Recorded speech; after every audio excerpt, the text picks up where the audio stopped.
സങ്കീർത്തനം 88. പരിത്യക്തന്റെ വിലാപം. കോറഹിന്റെ പുത്രന്മാരുടെ സങ്കീർത്തനം. കർത്താവെ, പകൽ മുഴുവൻ ഞാൻ സഹായത്തിന് അപേക്ഷിക്കുന്നു. രാത്രിയിൽ അങ്ങയുടെ സന്നിധിയിൽ നിലവിളിക്കുന്നു. എൻ്റെ പ്രാർത്ഥന അങ്ങയുടെ മുമ്പിൽ എത്തുമാറാകട്ടെ.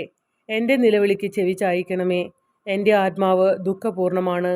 എൻ്റെ ജീവൻ പാതാളത്തിൻ്റെ വക്കിലെത്തിയിരിക്കുന്നു. പാതാളത്തിൽ പതിക്കാൻ പോകുന്നവരുടെ കൂട്ടത്തിൽ ഞാൻ എണ്ണപ്പെട്ടിരിക്കുന്നു. എൻ്റെ ശക്തി ചോർന്നുപോയി. മരിച്ചവരുടെ ഇടയിൽ പരിത്യജിക്കപ്പെട്ടവനെ പോലെയും ചൗക്കുടീരത്തിൽ കിടക്കുന്ന വധിക്കപ്പെട്ടവരെ പോലെയും അങ്ങ് ഇനി ഒരിക്കലും ഓർക്കാത്തവരെ പോലെയും ഞാൻ അങ്ങിൽ നിന്ന് വിച്ഛേദിക്കപ്പെട്ടിരിക്കുന്നു. അങ്ങ് എന്നെ പാതാളത്തിൻ്റെ അടിത്തട്ടിൽ അന്ധകാരപൂർണവും അഗാധവുമായ തലത്തിൽ ഉപേക്ഷിച്ചിരിക്കുന്നു. അങ്ങയുടെ ക്രോധം എന്നെ ഞെരുക്കുന്നു.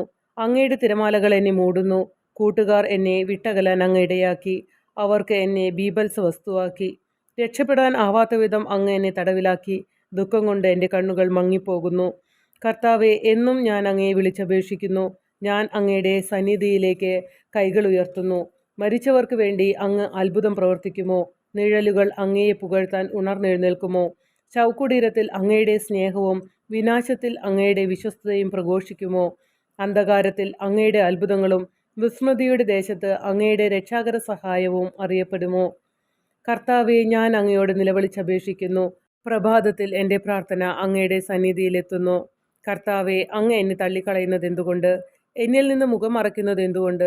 ചെറുപ്പം മുതൽ ഇന്നോളം ഞാൻ പീഡിതനും മരണാസന്നനുമായി. അങ്ങയുടെ ഭീകര ശിക്ഷകൾ സഹിക്കുന്നു. ഞാൻ നിസ്സഹായകനാണ്.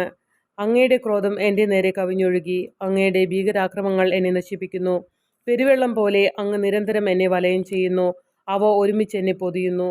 സ്നേഹിതരെയും അയൽക്കാരെയും അങ്ങ് എന്നിൽ നിന്ന് അകറ്റിയിരിക്കുന്നു. അന്ധകാരം മാത്രമാണ് എൻ്റെ സഹചരൻ.